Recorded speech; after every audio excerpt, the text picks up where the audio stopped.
Hey guys, empowering true crime Alex here. So much to cover. We've got Maddie and Kaylee were killed in the same bed and room. We've got a sixth roommate. Maybe the house or the victims were targeted. I don't know. Let's get into it.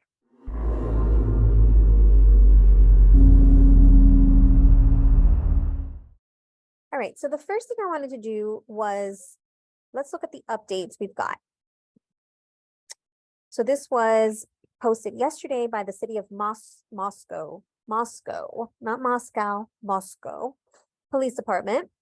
And it says the police department is providing the following information to update the public on the known facts surrounding the 4 murders that occurred November 13th in Moscow, Idaho. Updated information. Detectives are aware of a 6th person listed on the lease at the residence, but do not believe that individual was present during the incident. All right, so let's look into that a little bit more. Right, so here it says 6 people may have lived in the house where 4 Idaho college students were killed, police say. And it says 6 people may have lived in the house where 4 University of Idaho students were stabbed to death last month. Investigators are aware of a 6th person who could have potentially lived at the residence. That person was not at the residence on the night of the murders. Idaho State Police spokesman Aaron Snell told CNN. Snell didn't provide the name of the 6th person, and it's unclear if the person lived at the property at any point. And in another article I had seen, it was a property manager who actually noted that there was the 6th person on the lease, but wouldn't release the names. But it says here they did not believe that the individual was present during the incident. Doesn't say anything about whether they were involved or not, but it says that they weren't present. All right, so the next piece here is the Idaho State Police Forensic Services Crime Lab scientists have worked on this case for weeks and have provided testing and analysis results to detectives. As they complete additional tests, those results will also be provided. To protect the investigation's integrity, specific results will not be released. What's interesting here is many of you have seen a video from Nancy Grace where she said that the DNA analysis, and I don't know what her source was, but she said that the DNA analysis and fingerprints did not show up in the respective databases. And so there might have been DNA that was on all 4 victims and that it's not showing up on any of those databases. So if her source is correct, then there's a few different things that could mean, right? One is it could be a first-time killer. It could be somebody who, maybe it was a crime of passion. It was not something that was necessarily premeditated or this isn't necessarily a serial killer, right? So there's definitely, if it doesn't show up in the databases, if that in fact is correct, then this person has not been charged for anything before. So not a criminal. With that, then also we want to find out, well, when is the information going to be released? Because I know that we go forward a little bit. At this time, no suspect has been identified, and only vetted information that does not hinder the investigation will be released to the public. There is speculation without factual backing, stoking community fears, and spreading false facts. There is no suspect yet. So the forensics have come back, and so far nothing conclusive has been submitted to the public. Here's the third thing. We remain consistent in our belief that this was a targeted attack, but investigators have not concluded if the target was the residents or if it was the occupants. We continue receiving inquiries about comments made by Latah County Prosecutor Bill Thompson, who said the suspects specifically looked at the victim's residence and that one or more of the occupants were undoubtedly targeted. So now they're going back and saying they're not sure, investigators aren't sure if it was the house, the residence was targeted, or if it was any of the occupants. And on the homicide updates page, it says here, Prosecutor Bill Thompson released the following email to KTVB and News Nation regarding his interview. Thank you for the opportunity to speak with you today. We want to let you know that there was a miscommunication between detectives in my office. To clarify, investigators do not believe the murders were random, but we cannot unequivocally state the residents or any occupants were specifically targeted. I apologize for any confusion. There was definitely a lot of confusion on the interwebs over the last few days on this topic. I want to share a couple of things that Steve Gonzalez, Kaylee's dad, said. Let's see if we can take a listen here. Okay, we both This is go to my the live stream. charter academy. They felt like they were being punished.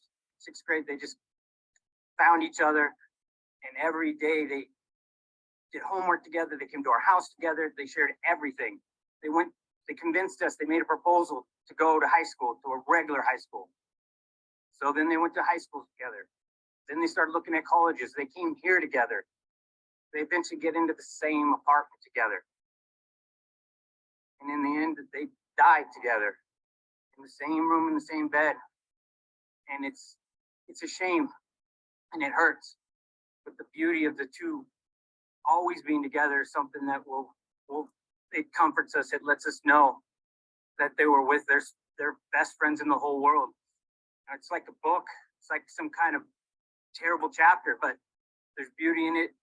And we're going to get our justice. We're going to figure this stuff out. This community deserves that. So that was really interesting. And, there were rumors, of course, that because Kaylee came in just for that night, that she didn't really have any furniture, didn't really have a lot of stuff in her own personal room. So probably not probably, but she might be sleeping in Maddie's room. So Steve Gonzalez confirmed that here, that they were in the same bed, in the same room. So now the interesting thing then is, okay, so now you've got two sets of individuals that are sleeping in the same room, which may make it easier to go. So instead of having to go to like 4 separate rooms to kill 4 separate people, they killed the killers killed 2 people in 2 rooms. Killed 2 people each in 2 rooms, which may also be the reason why there were defensive wounds, because maybe the first person who was killed was caught off guard and surprised first because they were presumably in their sleep, and then the other person may have been waking up, or may have had some may have been aware of what was happening, and there were defensive wounds there.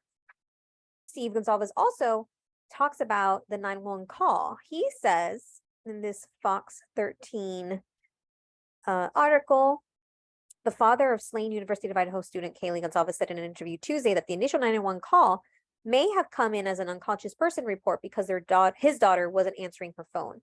I know the girls reached out via texting and calling, so I can only assume by the phones being ignored, knowing how my daughter is not going to ignore calls and texts or texting. He also disclosed publicly for the first time that his daughter and her best friend, Madison Mogan, used a sorority-designated driver service to get them from the grub truck downtown to their home at about 1:56 a.m. on the day of the massacre. So his daughter had originally said Uber, then the police had said private party. So here he's saying it's a sorority-designated driver service. So it says here, 2 female roommates who lived in the home's basement level summoned friends fearing that one of the victims had passed out. So there's still some inconsistencies. There's some rumor mills of personal accounts saying that maybe the person that passed out was one of the surviving roommates. But here it says a 911 call came in at 11:58 a.m. requesting aid for an unconscious person, which was placed on one of the surviving roommates' phones, according to police. We already know this information. We're just repeating it. The coroner said the victims were ambushed in their sleep and each stabbed multiple times. So the coroner didn't actually use the word ambush, but said that they were probably asleep. What he said was that Kaylee was set to graduate in December and had a marketing job lined up in Austin, Texas. So that's nothing new. But then he said here, he added that at least the killings were fast and nobody suffered, nobody felt like that kind of pain. And so it sounds like it was fast. And if it was done in, the killings were done in 2 rooms, then the killer could have gone by pretty quickly and, didn't have to go running around too much around. And the surviving roommates might not have even thought of anything, right? Because they could probably always hearing people rummaging around the house. That was normal. And vice versa. If there was one of the victims heard something, let's say on the one of the other floors, didn't necessarily think anything of it, right? And especially if there were only 2 rooms being occupied up on the 2nd and the 3rd floor, then more so maybe there wasn't really, it's really hard to say, right? But it does give something else to think about when you see and you consider that there were four people in 2 rooms, right? It just takes different nature of the killings. So I think that there was some confusion originally because the coroner mentioned or alluded to them being in bed, but didn't say exactly who was in what bed and all of that. So there's some other speculation going on around maybe Ethan was found outside of the room and other things like that. But today I'm just going over what the media has covered, what Steve Gonzalez has covered, and of course what the police department has covered. I was about to publish this and then I noticed there was a new update. Here's the update at 1:45 p.m. Moscow time. It says here, as detectives move forward with the homicide investigation, a private security company has been contracted to provide scene security to free up patrol resources. The scene remains under police control. Now, a couple of other things that, just to update previous things we noted here. Under updated information, it says here, detectives are aware of a 6th person listed on the lease at the residence. They have spoken to this individual and confirmed they moved out prior to the start of the school year and was not present at the time of the incident. Detectives do not believe this person has any involvement in the murders, which just corroborates what Brian Ensign's tweet was that we mentioned earlier. Now, there's also a mention here, there has been extensive media interest regarding an incident at Taylor Avenue and Banfield on November 13th at 3:01 a.m. This incident was an alcohol offense which was addressed by the on-scene officer. This call is not related to the murder investigations. For further details regarding this incident, a Moscow Police Department public records request can be submitted referencing incident number 22MO9896. Those were the updates that just came in, so you have the most current information, at least from the Moscow Police Department. If you like my style of covering true crime, where we seek to educate, advocate for the victims, and try to eradicate any type of this behavior in the future, I'd appreciate if you subscribe to my channel, if you hit the bell for notifications, and please like and leave a comment on your thoughts. I'd really love to hear from you.